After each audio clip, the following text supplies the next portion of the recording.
அன்புமணியாகிய நான், சீமானாகிய நான். இந்த மாதிரி ஆளுங்க தான் வேஷம் கட்டின்னு ஆடுறானுங்க. சபர்ஷின் சீமான்னு சொல்றாங்க. அவரை பார்த்தா அப்பாவியா தெரியுது. உண்மையாவே அவர் யாரு என்னன்னு தெரியல. அவங்க அம்மாவே மரியாங்க. அண்ணமால் யார் இப்போ? அவங்களுக்கு திருமணம் நடக்குது சர்ச்சில். சீமானுடைய அம்மாவுக்கு 2வது திருமணம் நடந்துச்சு. அவங்களுக்கு பிறந்தவங்க தான் கூட பிறந்தவங்க. இவருக்கு அவங்களுக்கு பிறக்கல. தம்பி கத்தோலிக்க பாதிரியர், தாத்தா கேரளால இருந்து வந்தவர். ஆமா, சீமானுக்கு 2 அப்பா. ஆமா. நான் மலையாளி, எனக்கு மலையாளம் தெரியாது. இப்ப எப்படி நான் தமிழ் தான் பேசுவேன். வேணாம், சீமானை பத்தி இனிமே நான் பேச மாட்டேன். நம்ம ஐயாவை பத்தி சொல்லுங்க. ராமதாஸ் அவங்க அம்மா இருளர். சரி, அவங்க வேறொருவோட தொடர்புல இருந்து ஒரு குழந்தை பெற்றாங்க. அதுதான் ராமதாஸ். திருமணம் ஆயிடுச்சா? இல்ல, குழந்தை பிறந்தது. சும்மா சொல்லாதீங்க, ஏதாவது எவிடன்ஸ் இருக்கா? எவிடன்ஸ் இதோ இருக்குது.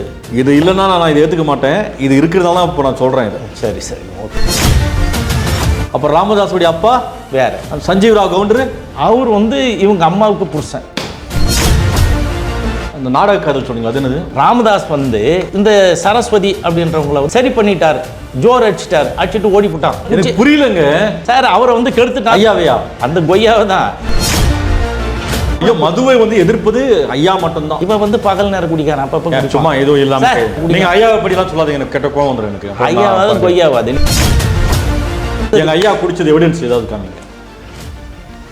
என்னங்க? ஆமா, ஐயா குடிக்கிற பாட்டில் அங்கேயே இருக்குது. அப்பப்போ குடிப்பான் அவன். நான் தான் சொல்றேன். ஃபாரின் சரக்குங்க. ஆமா. ஒரு ஊழல் குற்றச்சாட்டு கரைப்படாத கைதான் அன்புமணி ராமதாஸ். அதை ஒத்துக்கிறீங்களா? ஆமா, மாட்டீங்களா? இப்ப என்ன பண்ணுவீங்க? பாட்டியாலா கோர்ட்டுக்கு படிக்கட்டி ஏறி இறக்கினது யார்? அன்புமணி. இதுக்கு ஊழல் பண்ணதுக்கு தான். வெறும் கேஷ் மட்டும் 1600 கோடி ரூபாய் எடுக்கிறாங்க. அதுக்கப்புறம் கோல்டு 7000 கிலோ. ஐயோ, 7 டன்னு. நீங்களே மரத்தை விட்டீங்க, நீங்களே பசுமை தாயகம் சொல்வீங்க. என்ன கொடுமை இதெல்லாம், என்ன கொடுமையோ அன்று பார்க்க வேண்டியது இருக்கு. அப்பன் மரம் வெட்டு விழா, மகன் மரம் நடு விழா. என்னங்க இதெல்லாம்? இது அதானுங்க உண்மை. அது ஊர் அறிஞ்ச உண்மை. இதுன்னு நோண்டி கேட்குறீங்க. நம்ம ஐயாவை தமிழக முதல்வர் ஸ்டாலின் அவர்கள் அவமானப்படுத்திட்டார். ஆனால் நீங்க வன்னியர் கூட்டமைப்பு நிறுவன தலைவர், வாயை மூடிக்கிட்டு வேடிக்கை பார்க்குறீங்க. அவருக்கும் வன்னியருக்கும் என்னங்க சம்பந்தம் இருக்குது? தாயோடு சேயோடு சேருவதற்கு சமம் அப்படின்னு தப்பா பேசினார். அப்படியே சொன்னாரு? அப்படியே சொல்லியிருக்க மாட்டார். அவர் தான் சொன்னார். பெரிய மனுஷன் அந்த மாதிரி வார்த்தை பேச மாட்டாங்க. அவர் எல்லாம் பிலக்கா பையங்க. நீங்க வேற விடுங்க. அவன் அல்கா பையன். நான் தான் சொல்ல. தாய்ங்க, அம்மாங்க. ஐயோ, பேமா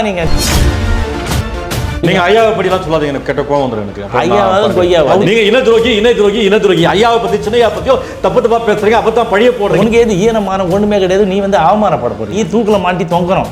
நீ பேசுற. பார்த்து இருங்க. நீங்க பாட்டு நிறைய பேசுங்க. என்னென்ன பேசுறீங்க?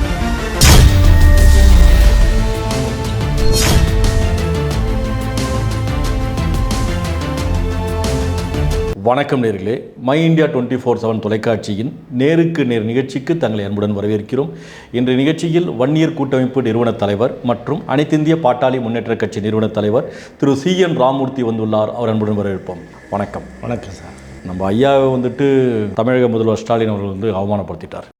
வன்னியர் சமுதாயத்தை சார்ந்த மக்கள் எல்லாம் பொங்கி எழுறாங்க. ஒரே ஆர்ப்பாட்டம், ஒரே போராட்டம். எல்லாருடைய மனசுக்கும் அந்த வலி வேதனை ஏற்பட்டிருக்கு. ஐயாவை அவமானப்படுத்திட்டாரு அப்படின்னு சொல்லிட்டு எல்லாருமே ரொம்ப துயரத்தில் ஆளாக்கியிருக்காங்க. நம்ம ஐயாவை போய் இப்படி சொல்லிட்டாங்களே, எதோ சொல்கிறோமோ அதுதான் செய்வார் ஐயா. அப்படிப்பட்ட ஐயாவை அவமானப்படுத்தும் விதமாக தமிழக முதல்வர் நடந்திருக்கிறாரு. ஆனால் நீங்கள் வன்னியர் கூட்டமைப்பு நிறுவன தலைவர், வாயை மூடிக்கிட்டு வேடிக்கை பார்க்குறீங்க. அவருக்கும் வன்னியருக்கும் என்னங்க சம்பந்தம் இருக்குது? இந்த சமுதாயத்தை சாராதவர் இந்த சமுதாயத்துக்கு தலைவர் என்று சொல்லி கொண்டு இருக்கிறார். அவரை போய் நான் என்ன பண்றது? வன்னியர்களின் பாதுகாவலருங்க. அது நீங்க சொல்றீங்க. இப்ப ராமதாஸ் யார்? ராமதாஸ் அவங்க அப்பா. அவருக்கு முதல்ல ஒரு திருமணம் நடக்குது. அதுக்கு அடுத்தது 2வது திருமணம் செய்கிறார். அவங்களுக்கு 3 பெண் வாரிசு தான். இவர் தெருக்கூத்தாடிங்க. சரி, முதல் மனைவிக்கு குழந்தை கிடையாது. 2வது மனைவிக்கு 3 பெண் குழந்தைங்க. இப்போ ராமதாஸ் அவங்க அம்மா இருளர். சரி, அவங்க வேறொருவோட தொடர்புல இருந்து ஒரு குழந்தை பெற்றாங்க. அதுதான் ராமதாஸ். திருமணம் ஆயிடுச்சா? இல்ல, குழந்தை பிறந்தது. அப்புறம் இவங்க குழந்தை பிறகு முன்னாடி திருமணம் ஆயிடுச்சான்னு கேட்டேன். ஒன்றும் இல்லை, ஏதோ சேர்ந்து வாழ்ந்தாங்க. அவங்களுக்கு குழந்தை பிறந்தா அவர் தான் ராமதாஸ். சரி, அதுக்கப்புறம் இந்த சஞ்சீவ் ராவ் கவுண்டர்ன்றவர் அவங்கள போய் கூட்டுட்டு வந்துடுறாரு. ஒரு கிராமிய கலைஞர், ஊருக்கு போவார், தெருக்கூத்தாடுவார், போவார். அதனால இவங்களுக்கு தொடர்பு ஏற்பட்டு இவர் சேர்த்துக்கிறாரு. அதுக்கப்புறம் பிறந்தவங்க தான் 3 பேர். இவருக்கு அவங்களுக்கு பிறக்கல. அப்ப ராமதாஸுடைய அப்பா வேற, சஞ்சீவ் ராவ் கவுண்டர். அவர் இவங்க அம்மாவுக்கு புருஷன். ரெண்டாவது அதை குழந்தை பிறந்த பிறகு கூட்டிட்டு வராரு. இதெல்லாம் உண்மையாங்க? உண்மையை தானேங்க, ஊர் அறிஞ்ச ரகசியம் தானே, இதில் என்ன இருக்குது? அதனால தானே டிஎன்ஏ டெஸ்ட் கேட்குறேன். அப்பா நீ சொல்கிறிய, நீ கொடு, டெஸ்ட் கொடு. எம்பிபிஎஸ் வந்து எப்படி படிக்கிறாரு? எஸ்சி கோட்டாவை அநியாயத்துக்கு அந்த அப்பாவி மக்களுடைய இது வந்து இவர் அபகரித்து அதில் படிக்கிறாரு. சும்மா சொல்லாதீங்க, ஏதாவது எவிடன்ஸ் இருக்கா? எவிடன்ஸ் இதோ இருக்குது. ராமதாசனுடைய பரிபூர்ண பதவி, அவர் என்ன மருத்துவர் இல்லையா, அரசு மருத்துவராக வேலை செய்கிறாரு. அவர் வேலை செய்யும் பொழுது இவர் வந்து ஜாதி மாதிரி படிச்சாருன்னு சொல்லிட்டு இருங்க, இப்படி அதிர்ச்சி மேல அதிர்ச்சி தரீங்க. ராமதாஸுக்கு பறிபோன அரசு மருத்துவர் பதவி, வன்னியர் என்று ஏமாந்த வன்னியர்கள், பாமக நிறுவனர் டாக்டர் ராமதாஸின் தந்தை சஞ்சீவராய கவுண்டர் என்று குறிப்பிடப்பட்ட மெடிக்கல் ரிஜிஸ்ட்ரேஷன் சர்டிபிகேட் எண் 18318 22/1/1968 தேதியிட்ட ஆவணம். ராமதாஸ் அர்ஜுன கோட்டாவில் தான் எம்பிபிஎஸ் படித்தார். ராமதாஸ் எப்படி அரிஜன கோட்டாவில் எம்பிபிஎஸ் படித்தார் என்பதை விசாரித்த போதுதான் ராமதாஸின் தாயார் அரிஜன வகுப்பை சார்ந்தவர் என்ற உண்மை தெரிய வந்தது. அவர் அரிஜன வகுப்பு இல்ல, இருளர். அப்ப இதுல அரிஜன, இருளர் வந்து அரிஜன வகுப்பு கிடையாது. இல்ல, இருளர்னா பாம்பு பிடிக்கிறவங்க. இல்ல அது புரியுது, பட் இதுல அரிஜனன் போட்டிருக்காங்களே. அரிஜன அந்த மாதிரி அவங்க போட்டிருக்கிறாங்க. ராமதாஸின் ஜாதிய ரகசியத்தை அரசாங்கத்திற்கு புகாராக தெரிவித்தவர் திண்டிவனத்தை சார்ந்த கேஎஸ்பி பூபதி என்ற உறவுக்காரர். சொந்தக்காரரா? அவர் ஒரிஜினல் வன்னியர். தமிழக அரசால் நடத்தப்பட்ட விசாரணையில் ராமதாஸ் அரிஜன நலத்துறையில் நடத்தப்பட்ட அரிஜன மாணவர் மட்டுமே தங்கி படிக்கக்கூடிய MC ராஜா. ராமதாஸ் தங்கி படிச்சது MC ராஜா ஹாஸ்டல்ல. Hostel, அரிஜன hostel. அரிஜன கோட்டாவில் எம்பிபிஎஸ் படித்ததற்கான என்னங்க சொல்றீங்க? அனைத்து ஆதாரங்களின் அடிப்படையில் ராமதாஸுக்கு தண்டத்தொகை விதிக்கப்பட்டு அரசு மருத்துவர் பதவியில் இருந்தும் விடுவிக்கப்பட்டிருக்கிறார். இப்போ அரசு இல்லையா அவர்? அதனால தான் வந்து எந்த வேலைக்கும் வர்றதில்லை, நான் பதவிக்கு வரமாட்டேன், போக மாட்டேன். ஏன்னா அந்த பதவியில் அவர் இல்லை. அதை விட இது தொழில் நல்லா இருக்குதுன்னு இதுக்கு வந்துட்டாரு ஏமாத்துறதுக்கு. ராமதாஸ் தன் தாயார் அர்ஜுன வகுப்பை சார்ந்தவர் என்பதை விசாரணையில் தெரிய வந்துள்ளது. தண்டத்தொகை செலுத்தப்பட்டதாலும் மற்றும் அரசு மருத்துவர் என்ற பதவியில் இருந்து விடுவிக்கப்பட்டும் ராமதாஸின் மீதான விசாரணையை அரசு முடித்துக் கொண்டுள்ளது. ராமதாஸின் சான்றிதழ் குறிப்பிடப்பட்டுள்ள கவுண்டர் பட்டம் ராமதாஸின் பிறப்பின் ரகசியத்தை சந்தைப்படுத்தி உள்ளது. ராமதாஸின் இரட்டை ஜாதி சான்றிதழ் தில்லுமுள்ளு படிக்கும் போதிலிருந்து ஆரம்பிக்கப்பட்டு இன்று வரை தொடர்கிறது.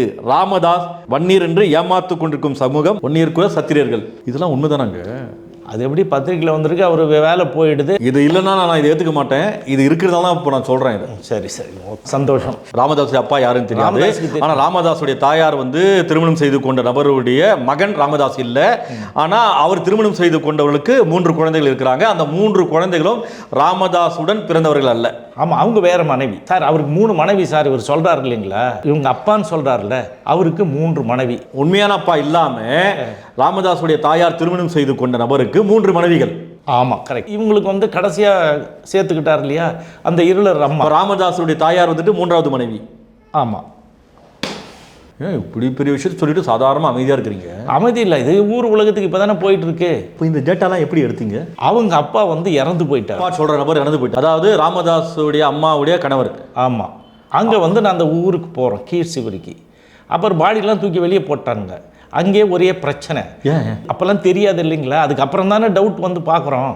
அவர் வந்து அவங்க தம்பிங்க வந்து என்னடா வந்து கேட்டாங்க, வர்றவங்களுக்கெல்லாம் காஃபி எல்லாம் போட்டு கொடுக்கணும், காசு கொடுங்கன்னு. பணம் கொடுத்து காஃபி வர்றவங்களுக்கெல்லாம் ஏற்பாடு பண்ணுங்கன்னு ஒரு கட்டில், கயிறு கட்டில் ஒரு குடிசையில் பக்கத்தில் தூக்கி போட்டாங்க. அப்புறம் வந்து சரின்னு சொல்லிட்டு நாங்கள் தான் உட்காந்துட்டு இருந்தோம். இந்த ராமதாஸ் ஒய்ஃப்னு சொல்கிறாங்களே சரஸ்வதி, அது வந்து அப்போ வந்து என்ன ஒய்ஃப்னு சொல்கிறாங்க. ஒய்ஃப் தானே? இல்லை அது இருக்கு, சொல்கிறேன் அதுக்கு அந்த கதையை. ஐயோ, முதல் நாடக காதல் ராமதாசன் அரங்கேற்றுறாரு. அது வந்து என்ன ஆச்சுன்னா, இங்கே வரும்பொழுது ஏங்க நீங்கள் அவங்கள்ட்ட காசு கொடுத்தீங்க அப்படின்னாரு. இல்லைம்மா பால் வாங்கி காய்ச்சி காஃபிலாம் போட்டு கொடுக்கணும்னு கேட்டாங்க, வருவாங்க தானே. கடைசி வரலாம் ராமதாஸ் அந்த செத்து போகிறதுக்கு அந்த ஊருக்கு வரல. 1 2வது வந்து காஃபி வாங்குறோன்னு சொல்லிட்டு அவன் காஃபி இப்போ சாப்பிட்டுட்டு ஒரே கலாட்டா குடிச்சுக்கிட்டு ஒரே அமக்கலம் பண்ணிட்டு இருந்தாங்க. ஸோ இதுதான் நடந்தது. இது மறுநாள் நாங்கள் வந்து சுடுகாட்டுக்கு கொண்டு போகும்போது நேராக சுடுகாட்டுக்கு தான் வராரு ராமதாஸ். சரி, அவ்வளோதான் வந்துட்டு போயிட்டாரு. இதுக்கு அப்புறம் என்ன நான் அப்படி ஏன் அப்படின்னா ஊரில் அவர் விட்டுருப்பாங்களா? ராமதாஸ் அப்பான்னு சொல்ற நபர் இறந்த பிறகு பார்க்க வரல, சுடுகாடு தான் வந்தாரு. ஆமாம், ஒரு ஃபார்மாலிட்டிக்காக வந்தாரு. ஆமாம், ஊர் உலகம் அப்படி என்ன சொல்ல வரீங்க? சொந்த அப்பா இருந்தால் அப்படி விட்டுருப்பாரான்னு கேட்குறீங்களா? அதானே? ஆமாங்க, பின்ன இல்லை பொதுவாக எவனா செத்து போயிட்டா கூட சமுதாயத்துக்கு உழைச்சவன் மற்றவங்களுக்கெல்லாம் போகிறீங்கல்ல. இல்ல அப்பான்னு சொல்றவனுக்கு வரணுமா இல்லையா? இல்ல அதுதான் இப்படி நீங்க மறைமுகமா சொன்னா இல்ல கண்டுபிடிக்க முடியாது நினைச்சிட்டீங்களா? எங்கள் அப்பா வன்னியர், எங்கள் அம்மா வன்னியர், நான் பவித்ர வன்னியன். நீ வன்னியனா? நீ வந்து சமுதாயத்துக்கு அமைப்பு நடத்துகிறவன் வந்து வன்னியன் தான் இருக்கணும், வேற ஒரு ஜாதிக்காரன் இருக்கக்கூடாது. நான் அதனால தான் சொல்கிறேன், ராமதாஸ் வந்து வன்னியர் கிடையாது. அடித்து சொல்கிறேன், சர்டிஃபிகேட் வச்சு சொல்கிறேன், சொல்கிறதெல்லாம் பொய். சத்தியமா? சத்தியமா. இதில் என்ன இருக்குது? என்னங்க எங்கள் ஐயாவை இப்படி சொல்லிட்டீங்க?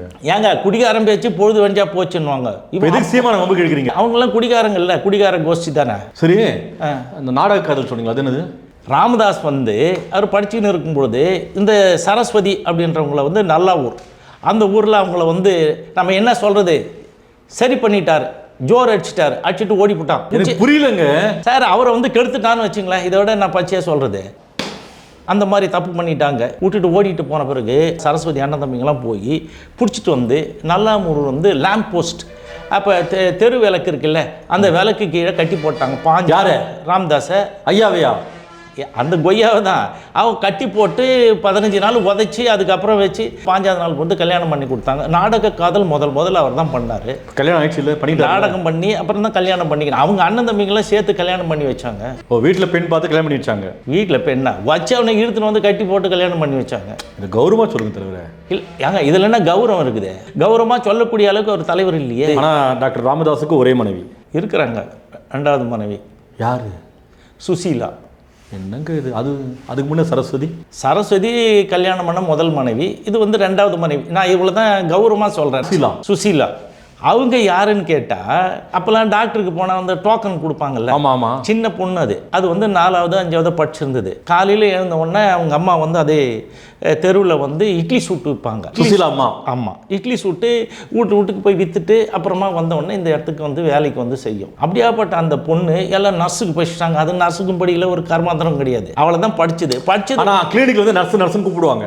அந்த நர்ஸு தான் வந்து அவர் கல்யாணம் பண்ணிக்கினார். அது கூட என்ன நர்ஸு தான் 2வது ஆகஸ்ட் 20ஆம் தேதி ஒரு வருஷத்தில் கல்யாணம் பண்ணிக்கினார். ஆமாம், 2வது திருமணம் பண்ணிக்கினார். இது பாலிகமி. அவங்க கம்ப்ளைண்ட் பண்ணால் தானே எடுக்க முடியாது, 2 திருமணம்லாம் பண்ண முடியாது. இன்னொரு விஷயம் என்னென்னா, இந்த சுசீலா வந்து என்ன பண்ணுதுன்னா, அவன் வந்து இங்கே கிளினிக்கில் இருக்கும்போதே கல்யாணம் பண்ணி போயிடுது. நல்லா கேட்டுங்க, திருவண்ணாமலையில் தான் கல்யாணம் பண்ணி கொடுக்குறாங்க. போயிட்டு நைட்டோட நைட்டாக 10 பேர் அனுப்பி அவள் தாலி அறுத்து போட்டு அங்கே தூக்கின்னு வந்துட்டாங்க. யார்? இந்த நாடக காதல். அவர் தான் எங்களுக்கு தலைவராம். இப்போ எங்கே இருக்கிற மாதிரி அவங்க தான் அங்கே இருக்கிறாங்க. அவருக்கு தான் சொத்து எழுதி கொடுத்தாரு.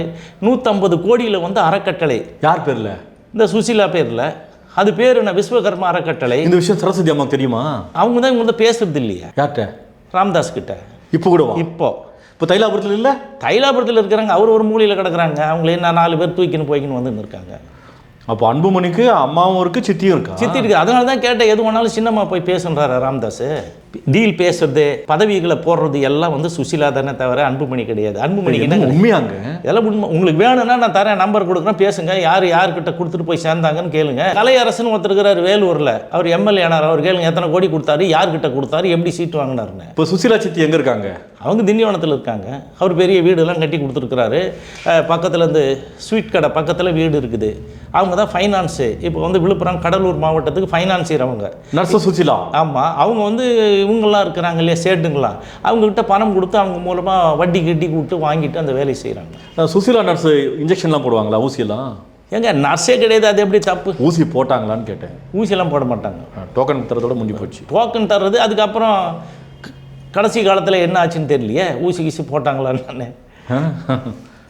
இப்போ அவர் வந்து குழந்தைய போறக்கூடாது ஃபேமிலி பிளானிங் ஆப்ரேஷனை யார்? ராமதாஸ் அப்பவே பண்ணிட்டான். உஷாரான ஆள் ராமதாஸ். இது உண்மை, அப்பட்டமான உண்மை. இப்போ டாக்டர் ராமதாஸ் வன்னியர்கள் பாதுகாவலர் சொல்றாங்க, சொல்லி கொண்டு இருக்காங்க. அதே இப்படி உடைச்சிட்டீங்களே. ராமதாஸ் மாதிரி ஒருத்தர் இருக்கிறாரு, சீமான், சபஸ்டின் சீமான் சொல்றாங்க. அவரை பார்த்தா அப்பாவியா தெரியுது. இந்த சபஸ்டின் சீமான் பாஸ்போர்ட்ல இருக்கு. உண்மையாவே அவர் யார் என்னன்னு தெரியல. நீங்க படையால உங்களுக்கு தெரிஞ்சிருக்கும், ஏதாவது விவரம் தெரியுமா? இல்லைங்க, அவருடைய அம்மா மரியா. யாருடைய அம்மா? செபஸ்டின் அம்மா மரியா. மரியாவா? அண்ணமால் யார் இப்போ? இல்லைங்க, இப்போ இருக்கிறவங்க அவங்க அம்மாவே மரியாங்க. அவங்களுக்கு வந்து திருமணம் நடக்குது சர்ச்சில். அவர் ஒரு குழந்தை பிறந்தவொன்னே அந்த குழந்தை தான் வந்து யார்? சீமான்ற செபஸ்டின். அவங்க வந்து என்ன பண்ணிட்டாங்க, அவர் இறந்து போயிட்ட உடனே ரெண்டாவது ஒரு திருமணம் பண்ணிக்கிறாங்க. அது சர்ச்சில் அதுக்கு இது இறந்து போயிட்டா கணவனை இழந்த ஒரு விஷயம் நான் கொஞ்சம் இதில் வீக்கு. சீமானுடைய தாத்தா வந்துட்டு யாக்கோப்பு. ஆமாம். யாக்கோப்புடைய மகன் சீமானுடைய தந்தை தான் சந்தியாகு என்ற செபஸ்டின். ஆமாம். சீமானுடைய அம்மா பேரு அன்னம்மாள் என்ற மரியா. ஆமாம். செபஸ்டின் வந்துட்டு இறந்துடுறாரு. ஆமாம். அவருக்கு பிறந்தவர் தான் சீமான். ஆமாம். அப்போ இறந்த பிறகு மரியா என்ன பண்றாங்க, வேற திருமணம் செய்யறாங்க. அப்போ சீமான் கூட பிறந்தவங்கன்னு சொல்றாங்களே, அவங்க எல்லாம் வந்துட்டு கிடையாது. ஒரு அம்மா 2 திருமணம். சீமானுடைய அம்மாவுக்கு 2வது திருமணம் நடந்துச்சு. அவங்களுக்கு பிறந்தவங்க தான் கூட பிறந்தவங்க. ஆமாம். சீமான் தனியாள். ஆமாம். அவங்க அப்பா இறந்து போயிட்டாரு, செபஸ்டின். ஆமாம். தம்பி வந்து கத்தோலிக்க ஃபாதரியர், தாத்தா வந்து கேரளாவிலிருந்து வந்தவர். ஆமாம். அதானுங்க உண்மை, அது ஊர் அறிஞ்ச உண்மை. இதுன்னு நோண்டி நோண்டி கேட்குறீங்க. அப்படியா? ஆமாம், அவரே கேளுங்க, அவரெல்லாம் சொல்லுவார். பின்ன ஏன் இந்த மாதிரி ஆளுங்க தான் வந்து வேஷம் கட்டின்னு ஆடுறானுங்க. இப்போது சீமானோட அப்பா செபஸ்டின் இறந்துட்டார்ல, அதுக்கப்புறம் இன்னொருத்தர் திருமணம் செய்கிறாருல்ல, அதுக்கு பிறந்தவங்க தான் மீதி பசங்க. சீமானுக்கு 2 அப்பா. ஆமாம். வேணாம், சீமானை பற்றி இனிமேல் நான் பேச மாட்டேன். நம்ம ஐயாவை பற்றி சொல்லுங்கள். இப்போ ஐயா வந்துட்டு இப்போ 1 இயர் இல்லைன்னு சொல்லிட்டீங்க. நான் சொல்லி மனசை குழப்பிட்டீங்க. நான் என்னவோ பேச வந்தேன். சொல்லுங்கள். அவர் இல்லை தானேங்க, உண்மை தானேங்க, அப்பட்டமான உண்மை. நான் இதனால் தானுங்க டிஎன்ஏ டெஸ்ட் கேட்குறேன். இப்போ வந்து எல்லாரும் கட்சி ஆரம்பிக்கிறாங்க. எல்லா கட்சியிலையும் வந்து எனக்கு பிறகு என் வாரிசு வராதுன்னு எவனுமே சொன்னதில்லை. இவர் என்ன பண்ணுறாரு, சட்டத்திட்ட புத்தகத்தில் ப்ரீஆம்பிள். இப்போ இந்தியாவினுடைய சட்டத்திட்ட புத்தகம் இருக்குதுல்ல, கான்ஸ்டியூஷனில் என்ன சொல்கிறான், செக்குலர் கண்ட்ரின்றான். அந்த மாதிரி இவர் ஒரு ப்ரீஆம்பிளில் என்ன சொல்கிறாரு, நானோ என் வாரிசோ எந்த காலத்திலும் கட்சியிலையோ சங்கத்திலையோ எந்த பதவிக்கும் வராது அப்படின்னு சொல்லி நம்ம ஐயாவா இருக்கிறாரு. அந்த கொய்யாவது வந்து நீங்கள் கான்ஸ்டியூஷனில் போட்டாலே வரும், ஃபர்ஸ்ட் பேஜ். ஆமாம், கான்ஸ்டியூஷனில் போட்டு அடிச்சு பாருங்க. எவ்வளோ பெரிய மனசு பாருங்க ஐயா. அதை தான் கேட்குறேன். ஐயாப்பா அப்போ அன்புமணி யாருப்பா அப்படின்னு கேட்குறேன். நான் தானே கேட்குறேன். ஏன்னா இவனுக்கு சொல்கிறதுனா ரொம்ப புழு தானே சார். யாரும் உண்மையை பேசுறது இல்லையே. குடிக்கவே மாட்டேன்னு. ஆமாம். ஐயோ, மதுவை வந்து எதிர்ப்பது ஐயா மட்டும்தான். இவர் மட்டும் வந்து குடிப்பார். இவன் வந்து பகல் நேரம் குடிக்கிறான். அப்பப்போ சும்மா ஏதோ இல்லாமல் நான் வந்து சொல்கிறேன், ராம்தாஸ் எனக்கு என்ன பெரிய இதுவா, அவன் பகலில் குடிக்கிறானா இல்லையா, நான் சொல்கிறேன் பகல் அப்பப்போ குடிப்பான். நீங்கள் ஐயாவை படிலாம் சொல்லாதீங்க, எனக்கு கெட்ட கோவம் வந்துடும் எனக்கு. ஐயாவாது கொய்யாவாது நீங்கள் விடுங்க. என்னங்க அவன் ராம்தாஸ் என்ன பெரிய ஐயா என்னத்தை கீழ்ச்சிட்டார் இந்த சமுதாயத்துக்கு. எங்கள் ஐயா குடிச்சது எவிடன்ஸ் ஏதாவது காமிங்க. என்னங்க? ஆமாம், ஐயா குடிக்கிற பாட்டில் அங்கேயே இருக்குது. அப்பப்போ குடிப்பான் பாவன். நான் தான் சொல்கிறேன்னே. எனக்கு என்ன அவரை பற்றி, எனக்கு என்ன வேறு என்ன. நீ எதாவது சொல்லு, குடிக்கிறது அவங்க சொந்த விஷயம், அதை நான் தப்பாக சொல்லலை. குடிக்காரன் தானே நீ. நான் கூட நிறைய தடவை சொல்லணும், அல்கோலிக் டெஸ்ட் வைப்பா 2 பேருக்கும், நான் பணம் கட்டுறேன். இப்போ லேட்டஸ்டாக எடுத்த ஃபோட்டோ மாதிரி தெரியுது. லேட்டஸ்ட்டு தான், ஃபாரின் சரக்குங்க. ஆமாம், பாருங்க. பேரு தெரிய மாட்டேங்குது. பக்கத்தில் 2 சொம்பு இருக்குது. பாவம். இல்லை மருந்தா சரக்காது. இவர் என்ன மருந்து என்னத்துக்கு அவ்வளோ பாட்டில் வச்சுன்னு குடிக்க போகிறார். என்ன இருக்குது. நீங்கள் ஐயாவை ரொம்ப வந்து என்ன சொல்கிறது, அவமானப்படுத்துறீங்க. ஏங்க ராம்தாஸ்ன்னு சொல்கிறேன், இதில் நாங்கள் தப்பு இருக்குது. வேறு யார்கிட்ட கேளுங்க. இன்றைக்கி வந்து சின்ன பசங்களை கேளுங்க, அவன் கொய்யா ஐயான்னுவான். நமக்கு என்ன இருக்குது, எனக்கு தெரியும்ல. நான் கேட்குறேன், ஐயா வந்துட்டு கிளினிக் வச்சுருந்தாரு அப்படின்னு சொன்னீங்கல்ல, அப்போ ரொம்ப ஏழ்மையான குடும்பமா?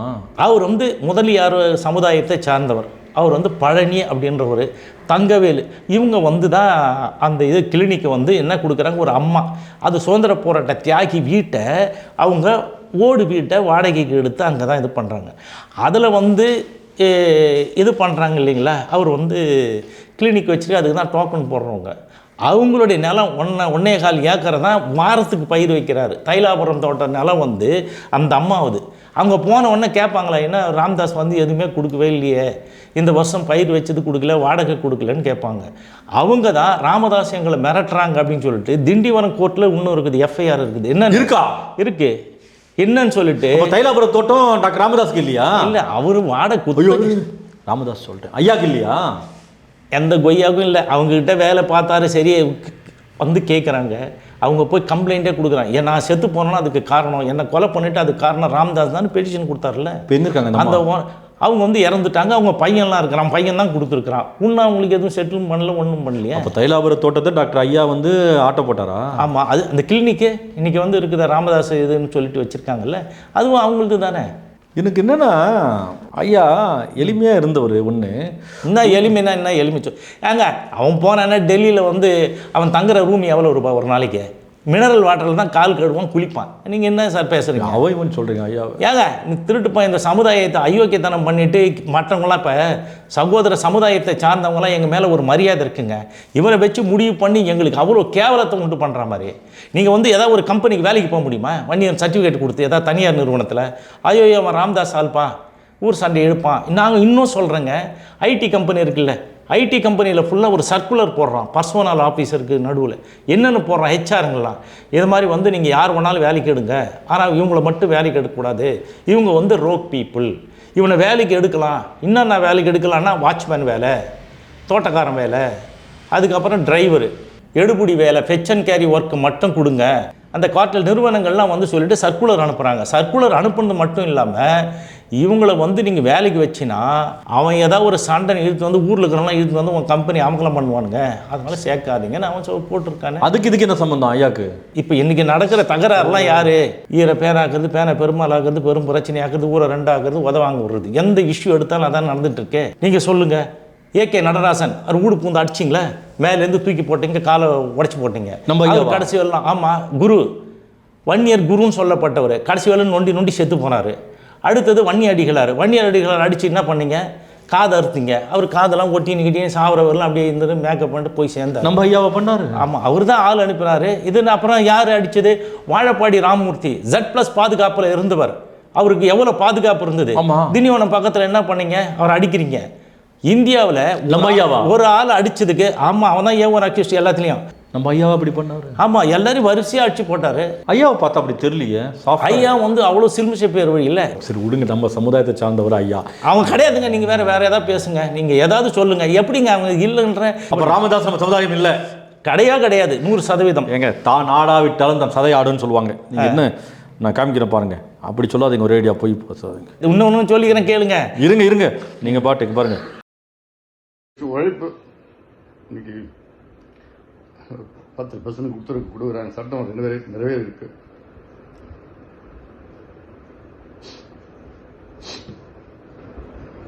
எத்தனையோ நடிகர்கள் இருக்கிறாங்க. இந்த சூப்பர் நடிகர் இவர் என்ன பண்ணுறாரு? நைனா 10.5% மீதா நைனா அவ்வளோ கஷ்டப்பட்டேன்னு அழுகுற மாதிரி ஒரு முன்னாள் மத்திய அமைச்சர் எடுக்கிறாரு. அவருக்கு நேராக அந்த கேபின் ஒன்றுக்குது. அந்த கேபின் மேலே என்ன இருக்குதுன்னு பாருங்கள். கிளிசரின் இருக்குது. கிளிசரின் அதை கிளிசரின் போட்டுட்டு பேசுகிறாரு. அழுகிறதுக்கு? ஆமாம். அது இல்லாமல் பச்சை குழந்தை அழுகிற மாதிரி இருக்குதுங்க, பாவமாக இருக்குங்க. சமுதாயத்துடைய உணர்வு பாருங்க எப்படி. என்ன ஒன்றும் இல்லை, பச்சை குத்திக்குது. எப்போ இவர் சமுதாய உணர்வு உள்ளவர் 2016 சீஃப் மினிஸ்டர் கேண்டிடேட்டு. அதில் வந்து அந்த நாமினேஷன் ஃபைல் பண்ணும்போது கம்யூனிட்டின்ற இடத்துல கோடு போட்டவர் அவர். இப்போ சொல்கிறாரு ஜாதி வந்து ஒரு அழகான இதுன்னு. இவர் ஜாதியே கிடையாது, சம்மந்தம் இல்லாத கட்சி, இதெல்லாம் பேசுவார். நான் கேட்குறேன், உங்களுக்கு மனசாட்சியே இல்லையா? ஏங்க ஒரு புலி மூட்டைங்க அவன், படிக்க தெரியும். ஏங்க சும்மா இருக்க அவன். நான் படித்த வாத்தியார் தாங்க அவனுக்கு வாத்தியார். அவன் வந்து 9வது ஃபெயில் ஆகிட்டான். ஃபெயில் ஆனவொடனே பாஸ்போர்ட் இங்கே கொண்டு வந்து விட்டு இது அவன் அன்புமணி டாக்டருங்க அவர். ஆமாம், டாக்டர் கீஷா. டாக்டர் படித்த உடனே எங்கே போனார்? கல்குவாரியில் வேலைக்கு இருக்குது இல்லை, இந்த க்ரஷரு, அந்த உடனே அடிப்பட்டு வந்தால் டிஞ்சர் ஓட்டுறதுக்கு போனார் வேலைக்கு. ஏன் சார் நீங்கள் என்ன பேசுகிறீங்க? அவ்வளோ அளவுக்கு தான் ஒரு 9வது ஃபெயிலா? இதெல்லாம் நான் வந்து சொல்கிறேன்னா உண்மை தானே சொல்லுவேன். ஒரு விஷயம் இருங்க, இது 40 வருஷம் ஆயிடுச்சு.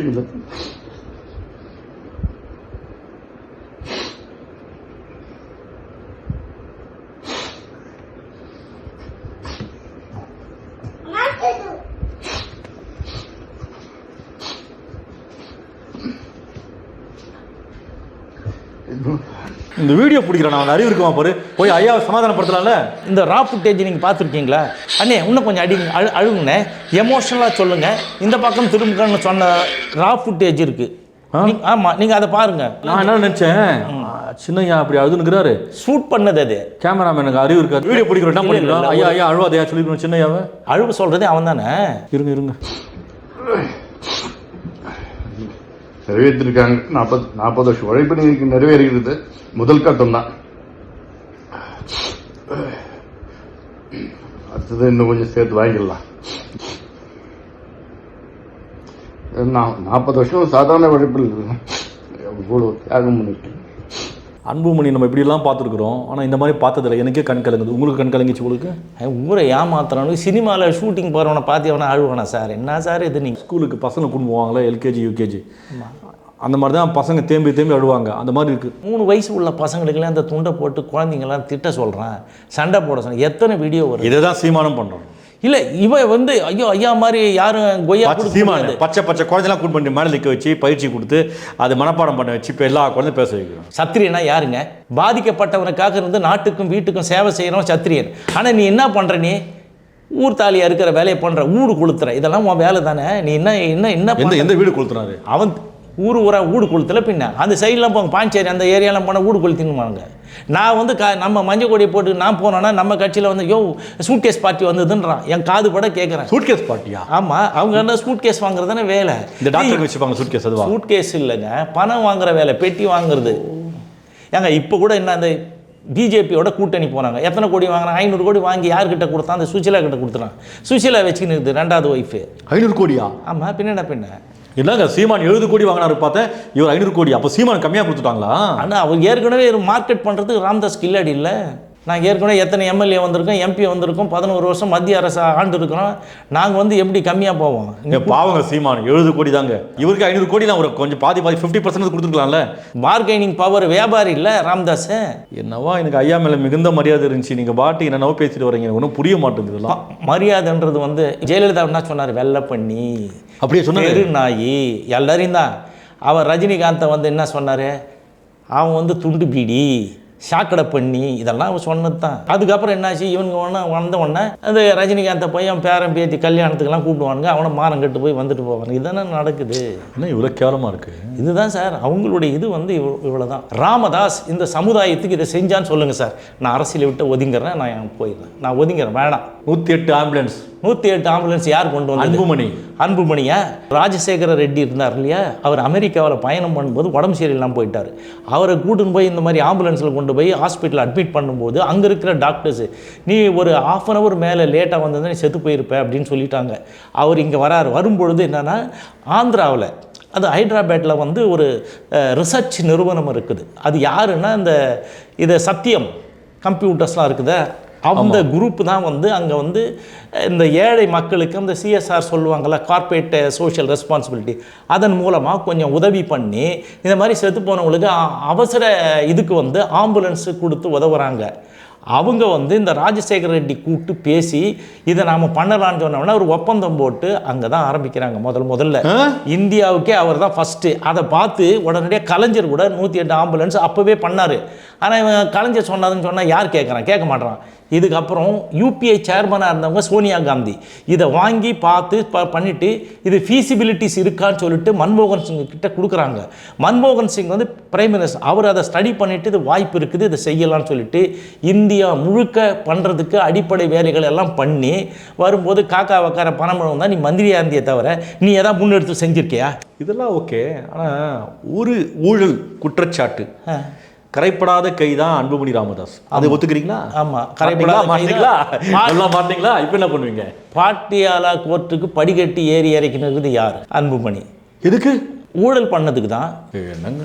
ஆமாம், அவருடைய துறையின் கீழே அதிகாரியாக இருந்தவர் கேதன் தேசாய். அவர் வீட்டில் ரைடு விடுறாங்க, வெறும் கேஷ் மட்டும் 1600 கோடி ரூபாய் எடுக்கிறாங்க. இந்த 1600 கோடி ரூபாய் எடுக்கும்போது சுற்றுல இருக்கிற எல்லா பேங்க்லேருந்து கவுண்டிங் மிஷினை கொண்டு வந்து கவுண்ட் பண்ணுறாங்க.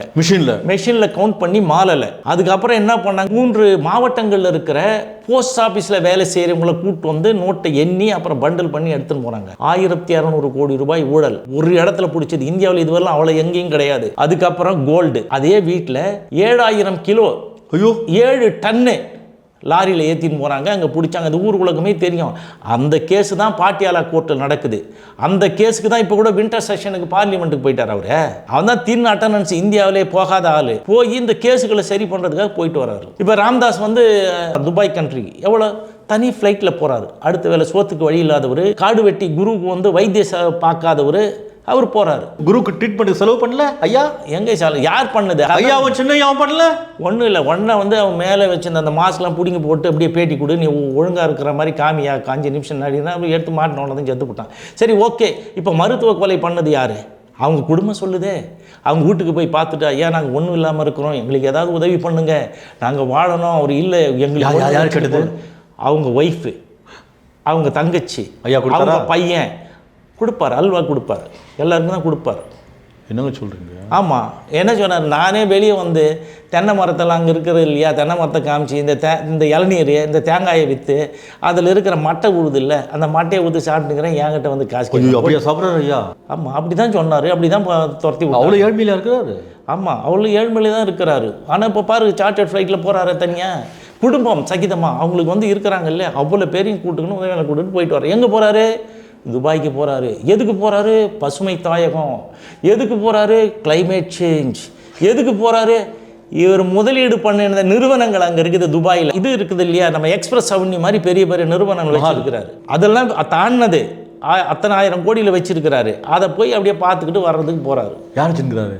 ராம்தாஸ், அவங்க பையன், அவங்க பொண்ணு, அவங்கெல்லாம் வச்சுருக்கிறாங்கல்ல நிறுவனங்கள். காந்தி இருக்குதுல்ல, காந்தி பையன் தான் அதை நிர்வாகம் பண்ணுறான், பெரிய பொண்ணு பையன்.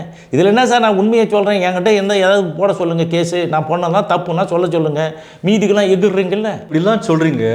நம்ம ஐயா சின்ன ஐயா சொல்கிறாரு, நான் சட்டமன்றத்துக்கு போக மாட்டேன், பாராளுமன்றத்துக்கு போக மாட்டேன், எனக்கு எந்த பதவியும் தேவையில்லைன்னு சொல்லி ஒரு சமூக சீர்திருத்தவாதியாக வாழ்ந்தவர். சரி, எந்த வேலையும் செய்யலை, ஒன்றுமே இல்லை, வீட்டில் உட்காந்துக்கிறேன்.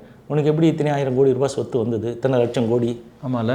ஆமாம். எப்படியுமே ஒரு பல்கலைக்கழகம் ஒன்றா 25 வருஷம் கல்வி பணி செஞ்சுட்ட பிறகு தான் ஆரம்பிக்க முடியும். ஆமாம். ஆனால் இவன் வந்து உத்தேச நிகர்நிலை பல்கலைக்கழகம்னு ஒன்று. அந்த உத்தேச நிகர்நிலை பல்கலைக்கழகத்துக்கு உலகத்தில் இருக்கிற வன்னியர்களாம் நிதி கொடுங்க, நான் இதை வந்து கல்வி கோயிலாக கட்டுறேன், இதில் வந்து எல்லாரும் இலவசமாக தங்கி படிக்கலான்னு சொல்லிட்டு. அப்போ வந்து வன்னியர் கல்வி இதுன்னு இருக்குது.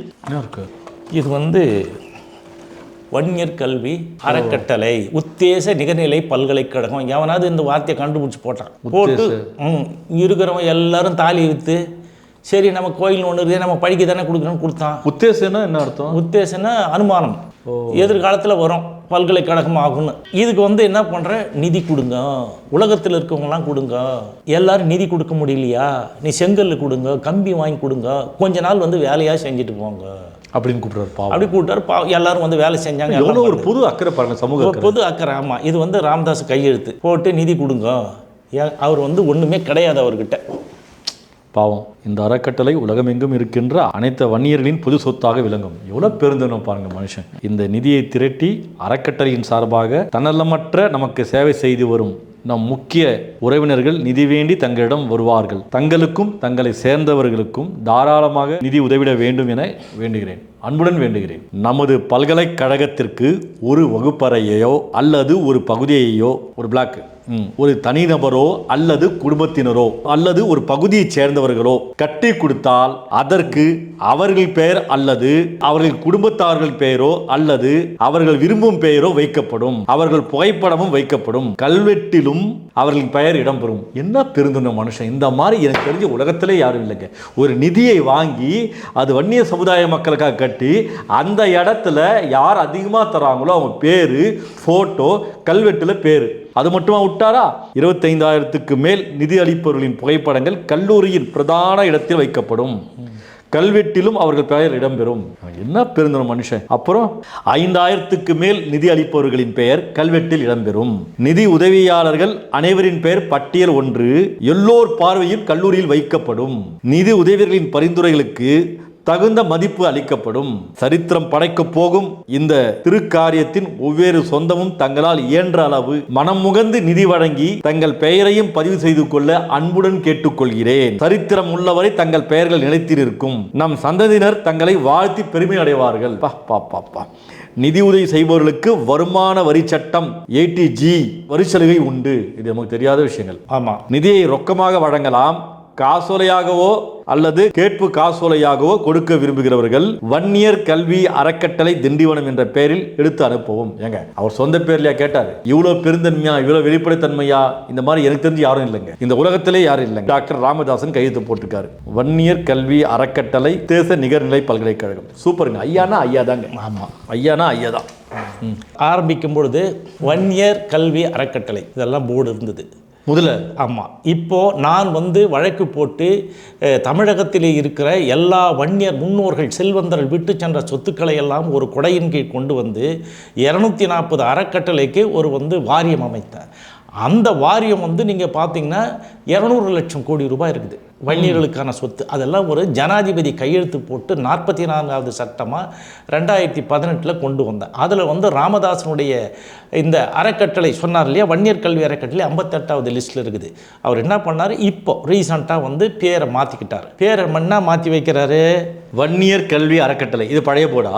ஆமாம். அது பக்கத்தில் என்ன போர்டுக்குது, மருத்துவர் ராமதாஸ் கல்வி அறக்கட்டளை. அதை பிடிக்கி போட்டு இதை வச்சிருக்கிறாரு. அதுதான் ரெண்டு. நான் இப்போ தான் பெருமையாக சொன்னேன் ஐயாவை. ஆமாம், ஐயா வந்து அப்படி தான் எல்லாருக்கும் வந்து வாயால் எதுவும் சொல்லக்கூடாது சார், இந்த மாதிரி வந்து அழிச்சாட்டியம் பண்ணுற ஆள். என்னங்க இது? இல்லை தொண்டர்கள் யாராவது பண்ணியிருப்பாங்களா ஐயா விருப்பம் இல்லாமல்? அது எப்படி தொண்டர்கள் வந்து அவர் இடத்துல போய் இவ்வளோ பெரிய கல்வெட்டு வச்சு கட்டி இருக்குது, போகும்போது பாருங்கள். இப்போ நீங்கள் என்ன கேட்குறீங்க, எவன் அப்பா விட்ட சொத்துக்கு எவன் பேர் வச்சிருக்கீங்க கேட்குறீங்களா? ஆமாம்.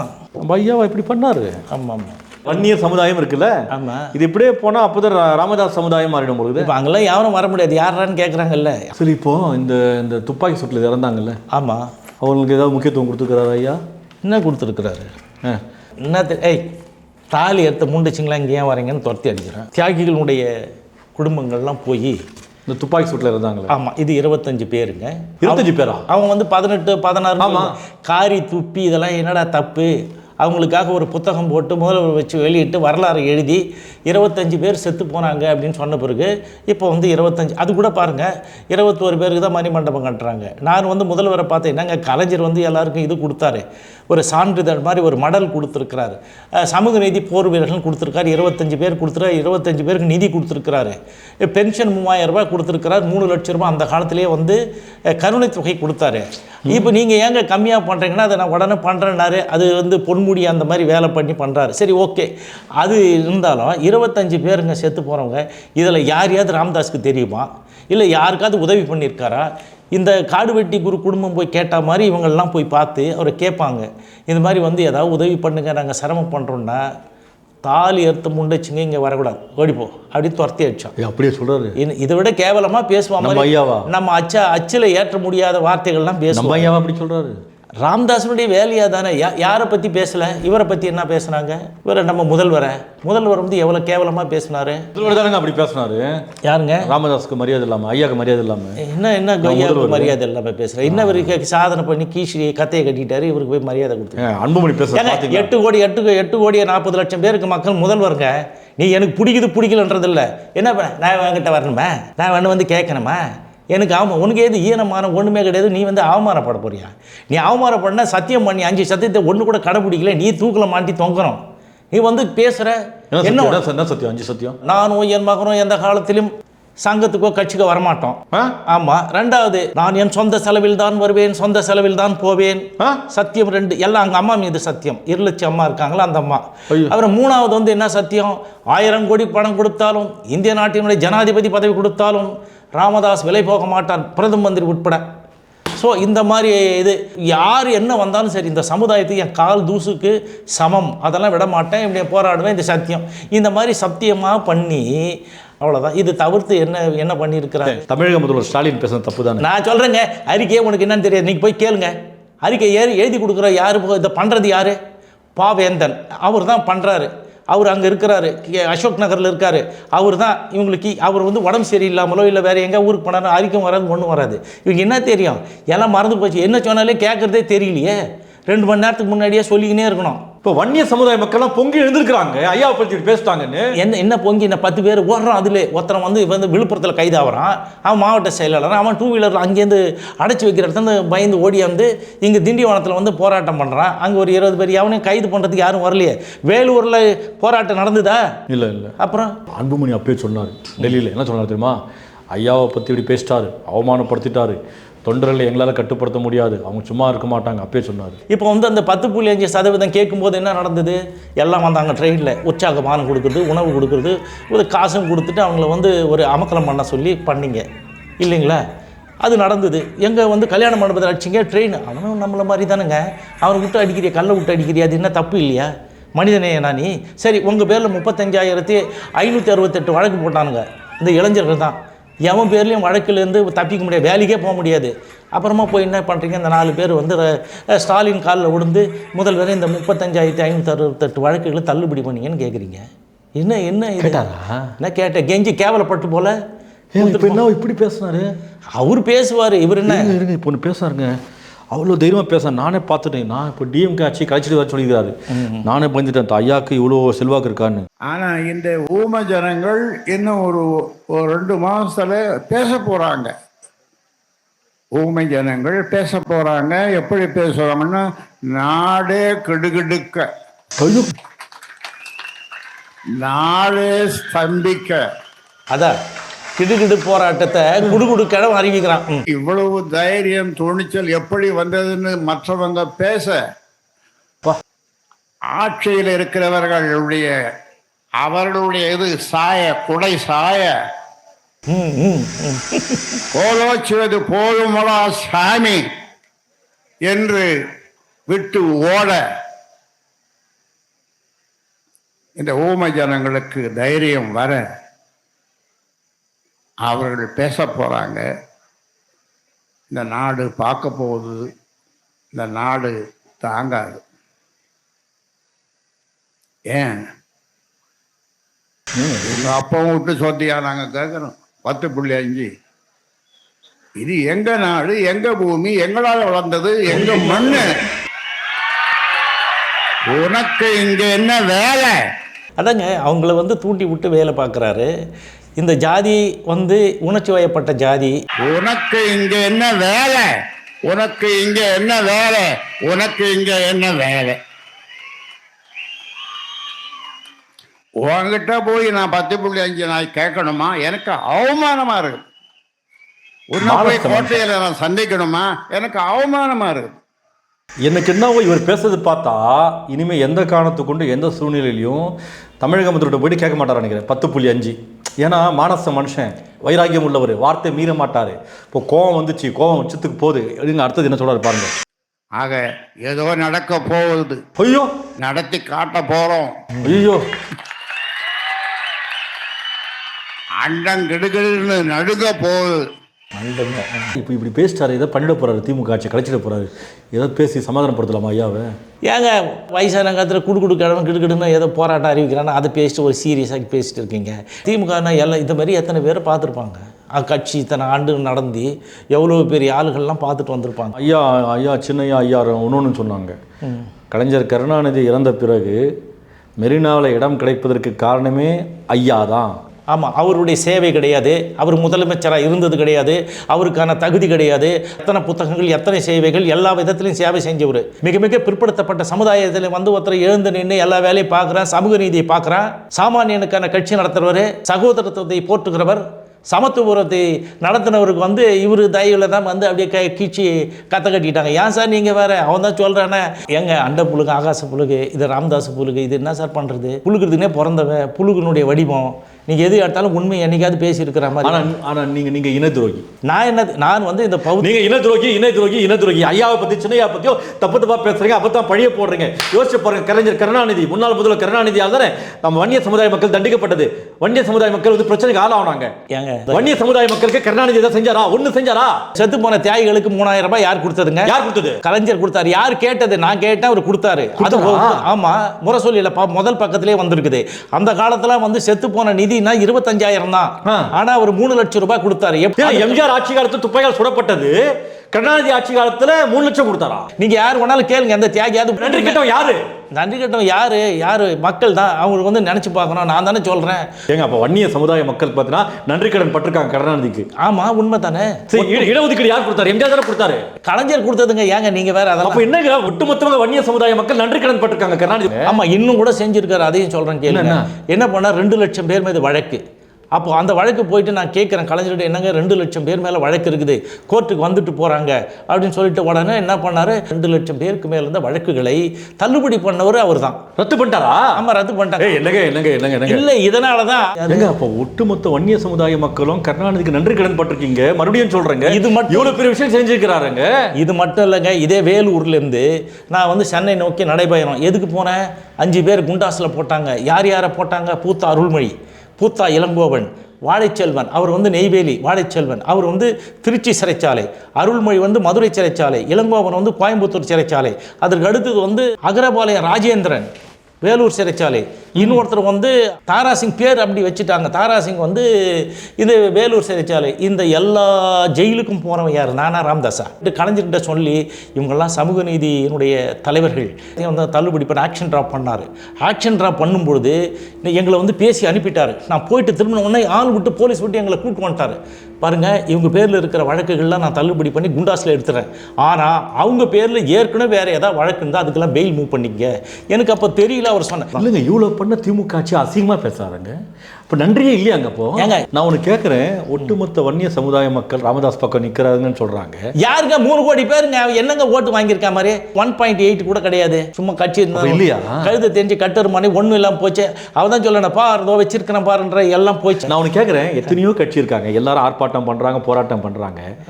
ஏங்க இவங்க மட்டும் சாலை மறியல் பண்ணுறது, மக்களுக்கு தொந்தரவு பண்ணுறது, இடையூறு பண்ணுறது, பஸ் கண்ணாடி உடைக்கிறது, இது என்னங்க பயிற்சி இது? அதனால தாங்க ரோப்பி மரத்தை வெட்டுறது. நீங்களே மரத்தை வெட்டுவீங்க, நீங்களே பசுமை தாயகம் சொல்வீங்க. என்ன கொடுமை இதெல்லாம், என்ன கொடுமையோ அன்று பார்க்க வேண்டியது இருக்கு. அன்று மரம் வெட்டு விழா, இன்று மரம் நடு விழா. அப்புறம் என்னங்க இதெல்லாம்? இது அப்பன் மரம் வெட்டு விழா, மகன் மரம் நடு விழா. பாமக நிர்வாகிகளுக்கு அவங்களே சார் ஒரு இது மாதிரி சுட்டறிக்க விடுறாங்க. அதை பாருங்க சார். அது பாமக நிர்வாகிகளுக்கு நீங்கள் எல்லாம் குலதெய்வம் என போற்றக்கூடிய நமது காவல் தெய்வம் மருத்துவர் ஐயா அவர்களை பற்றி பலர் தரைக்குறைவாக விமர்சனம் செய்கிறார். என்ன உங்களுக்கு தான் சொல்றாரு? தரையில் நியாயமானது தான் சொல்கிறேன். இதில் என்ன இருங்க, அவர்களை அடித்து மூஞ்சியை உடைத்து மீண்டும் தொலைக்காட்சியில் தலை காட்ட முடியாமல் செய்யுங்கள். தெளிவாக சொல்லப்போனால் CN ராமமூர்த்தி அவர்களை அடித்து மூஞ்சியை உடைத்து மீண்டும் எங்கும் பேச முடியாமல் தலை காட்ட முடியாமல் செய்யுங்கள் அப்படின்னு சொல்றாரு. இங்கே உதைக்காமல் எவனும் திருந்த மாட்டான். ஒரு தலைவர் சொல்லக்கூடிய வார்த்தை அதுதான். இவருக்கு MK ஸ்டாலினுக்கு தான் உதைக்கணும் தானே சொல்கிறேன். அதுதானே எல்லாருக்கும். நம்மை கண்டு பயப்பட மாட்டான். அரசியலை நமது கட்டுப்பாட்டில் வைத்துக்கொள்ள அடி உதவுவது போல் எதுவும் உதவாது. என்னங்க இது? அடுத்தது படிங்க. இன்னும் ஐயோ, உங்களால் உதைக்க முடியாவிட்டால் லட்சக்கணக்கான தொண்டர்கள் இருக்கிறார்கள், அவர்களை வைத்து உதையுங்கள். ஏங்க ஒரு தலைவன் செய்யக்கூடிய வேலையாங்க? அடுத்ததும் படி. நாளைக்கு வழக்கு கிழக்கு வந்து என்னங்க ஆகுது? அவருக்கு என்ன ஆகுது? அரசியல் என்பது பூப்பறிக்கும் வேலை அல்ல, பல்லாயிரம் கோடிகள் புழக்கும் தொழிலாகி மாறிவிட்டது. நேரு காலத்து அரசியல் இங்கு எடுபடாது.